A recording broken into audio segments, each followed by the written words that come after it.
Welcome back, everyone. It's good to see you all. About a month ago, I did a call out for folks to give me a hand with a video that I was struggling with. And it was advice/tips for new, older paddlers. I got an amazing response. Let's go.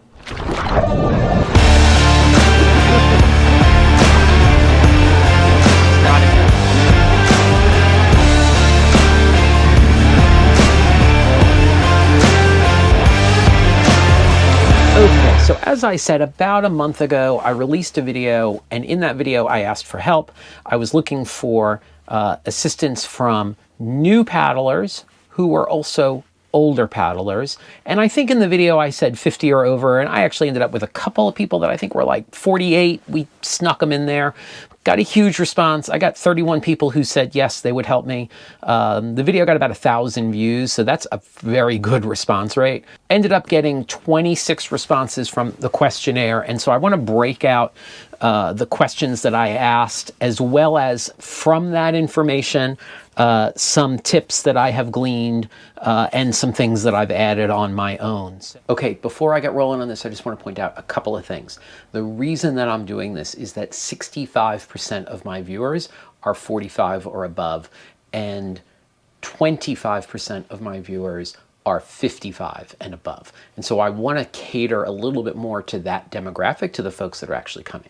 I will also throw out that only about 9% of my viewers are actually subscribed. So do me a favor and hit subscribe and hit the bell thing, just so you know when I launch a new video. So I am going to unfortunately be reading this because I would never remember all this. So here we go. And I'm not going to tell you the question, but it'll sort of make sense. There was a split of about 60-40 of people who chose paddling based on desire versus proximity. So 60% of respondents chose paddling because they were like, I want to try paddling. The other 40% choosing it because they lived near a lake or some other body of water that was good for paddling. The vast majority of people who responded to the questionnaire, who were new, older paddlers, came from backpacking and cycling. And then there was a smattering of other sports. But that is particularly helpful, being a backpacker, because it's easy to slide into multi-day trips because you've already got the gear.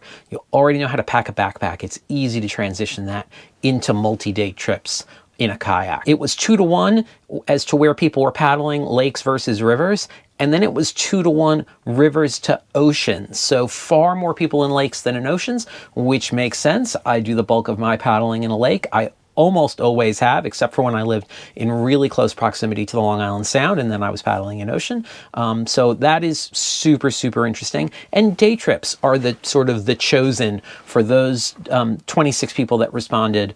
Most people, by a pretty big majority, are doing day trips almost exclusively. There's a handful of people who are mixing in multi-day trips, but a good percentage have a goal of doing a multi-day trip, which I thought was really interesting and excited me because I think that's a really cool thing. This both surprised me and didn't. It surprised me because it tells me it's a good thing. It didn't because of the nature of my channel and what they're watching, but the vast majority of people are paddling boats 14 to 17 feet in length, and about evenly split between Delta kayaks and eddy line kayaks. Both make thermoformed kayaks, which tells me that people are willing to spend a little bit more money to get a lighter boat. And I think that that's both telling and interesting, but about what I expected. People's biggest concern before getting started paddling, like thinking about, hey, this is something that concerns me if I'm considering this sport, was health related and transporting their boats. Those were tied for number one, and those make sense to me. So overall, overarching health concerns for people that may or may not be that active, although it sounds like most of the people that responded were pretty active in other forms. But the concern, can I do this physically, was a concern, as well as transporting kayaks. And transporting kayaks, particularly boats 14 to 17 feet in length, which is what these folks are paddling, can be daunting in terms of paddling. And I'll add to that that by far the biggest question that I get out in the real world is, how do I get my boat on the roof? People stop me in parking lots. People stop me all the time and say, hey, how do you get that boat on the roof?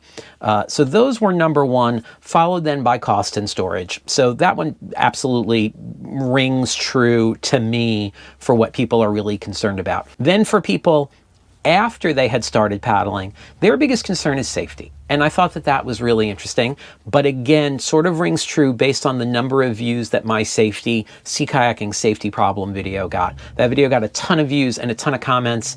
And so I'm working on risk management and navigation videos to sort of help people out with those things. But by far, people's biggest concern was safety. And I want to call out, there was one person whose biggest fear was trying to get into his boat. I think it was a him. I'm not positive, actually.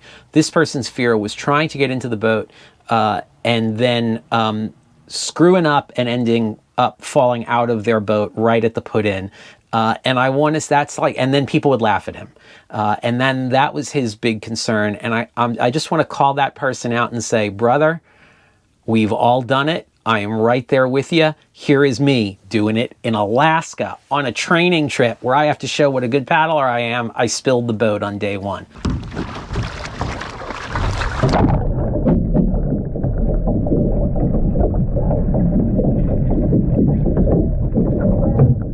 Everyone's done it. It happens to all of us. And yeah, it's not that bad. I wish I had known. Folks talked about the things that they wish they had known, or I asked them about that. And they wanted more options in terms of understanding boats and what boats they should have ended up. A number of people said, I bought a boat and paddled for a while and realized it wasn't the right boat. And so solving that problem was a big, I wish I had known. Also followed distantly by, it's hard to find people to paddle with and to find instruction. Two things that again make sense, but the boat conundrum is a big one in this industry, in the world of paddle sports, is test paddling boats, and we'll get there. And I asked that same question a different way. What would have been easier? And just about everyone said it would have been easier if I'd known what type of boat to buy and what my options were. And so that sort of fills in sort of from another direction, confirming the same information. When asked what the biggest hurdle was, I thought it was going to be physical limitations. That was second. Number one was access. So access to places to go paddling and to find people to paddle with. That was the extent of the questions I asked. And then I pulled that information together to come up with 4 tips for you as new older paddlers. You're getting started. Maybe you haven't bought a boat yet, or you're just in the process of shopping for a boat. Here are 4 tips for you to hopefully make that easier. And I'm also going to invite, if you're just a viewer, and you've got tips you want to add to this, put them down below. This is a community. We need to work as a community to solve these problems, to get people out paddling, having a good time, and doing it safely, which is my goal for this channel. So if you've got something you want to add, throw it down below in the comments. But tip number 1, paddle as many boats as you can, as frequently as you can. Borrow boats. Make friends with people that have boats. Find clubs and see if they are running demo days, or if they can talk to you about testing out boats. Talk to boat dealers about doing demo days. This is easier for smaller dealers as opposed to companies like REI, and certainly impossible for big box stores. Find those local small dealers like Get Outdoors, who I work with a lot, does demo days, and they're a smaller company.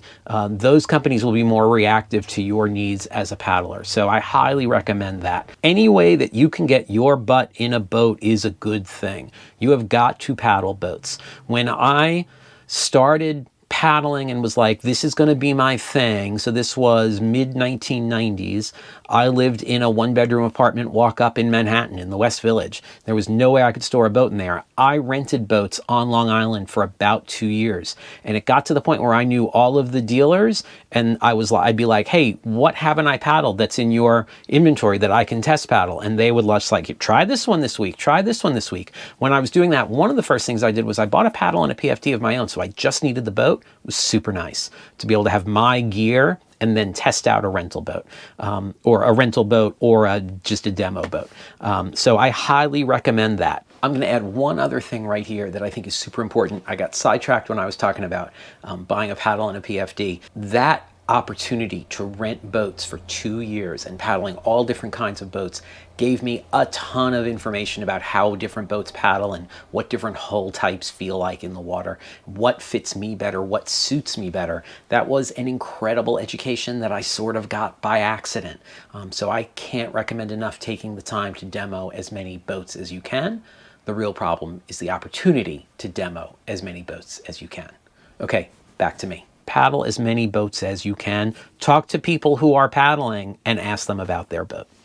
Tip number 2, sort of in the process of tip number 1, it'll go along with this. Find local meetup groups or paddling clubs. Talk to them about testing out boats, but at the same time, find out how active they are, find out how busy they are. This is a real problem for folks, it seems, it's something that didn't occur to me because I'm happy to go paddling alone, which you shouldn't do, particularly if you're a new paddler, is finding people to paddle with. So find these groups. There are meetup groups, there's meetup.com, things like that. There's all sorts of paddling clubs that I'm in communication with for various things.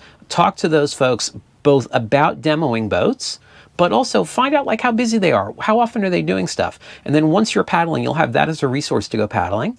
But I'm going to push it a little further and say, once you're paddling, you don't need those groups in order to get out on the water. You can make friends with 1 or 2 or 3 people in those groups and do your own sort of, hey, there's no group paddle this weekend, but how about if we just meet here and the 3 of us will go paddling for an hour? How's that sound?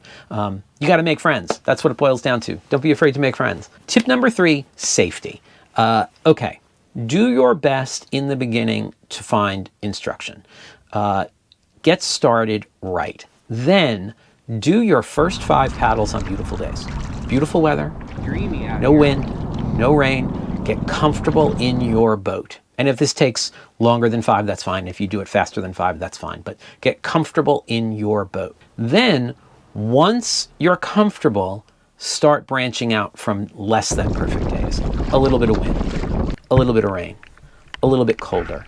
Start to build those skills in varying conditions, and you'll get to the point where you're, gee, I wish I could go paddling in the snow, right? And which was a goal of mine for a long time. Slowly push your skills to build comfort in uncomfortable places. That is what our goal is. Tip number 4, I think this is the most important, is I am 56, I will be 57 in 6 months. Physical fitness for me is becoming the most important thing that I do because I want to keep being able to do what I do. And every year I feel like I have to work harder. So the phrase I'm going to throw out is work hard to work harder. I don't find ways to avoid lifting my boat. I relish the fact that I can lift my boat because the more I lift my boat, the easier it is to lift my boat. I would much rather haul my gear up a steep beach than spend my day on a Stairmaster getting exercise, right? But if I don't have opportunity to haul my gear up a beach, then I've got to hit the Stairmaster or the bike or go for a run. I don't really like working out weights, but if it's all I have, I'll work out weights and I'm running more and things like that. Don't avoid physical activity doing the things you love. Help people lift boats, help people move gear, all that stuff. Because the more you do it there, the less you have to do it in a weight room or a yoga studio or whatever. Yoga is great, lifting weights is great, but I'd much rather have it be part of the process of going paddling. Your goal should not be able to do the thing you want to do now. Your goal should be, I want to do the things that I want to do now in 10 years. That's got to be your goal. And that's a tough goal. And that's what I'm thinking about now is I'm 56. When I'm 66, I still want to be doing this. I have to be stronger. And so I'm continuing to work that way so that I am continually getting stronger as much as I can, or at least maintaining, which is really what I'm seeing is the older I get, I have to work harder just to maintain. Okay, those are 4 tips. As I said, if you've got more tips that you want to add, put them down below. And then folks, readers, if you're liking a tip, give it a thumbs up so that I know what people are really digging, what's working for folks. In terms of safety, as I said, I'm working on videos for safety, risk management, and navigation. The video last week was about risk management, and the risk management card is in the coffee store if you want it as sort of a reference while you're paddling, just to sort of get you started in terms of thinking in terms of risk management, which I think a lot of us don't do or don't do well. There's also things like the Sea Kayaking Guides Way, also available on Ko-fi, and that's well over 100 tips and tricks that I've learned over the years that will help your days in a boat be better. There's also a non-kayaking version, but that's there for you, as well as my books, Simple Guide to Kayaking, Simple Guide to Kayak Camping, all available on Ko-fi or on Amazon.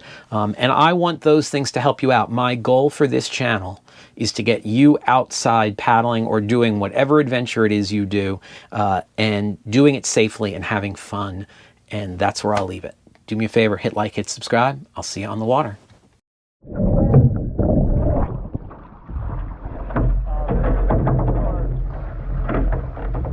Your bow, if you shake it up, the water's going to come out.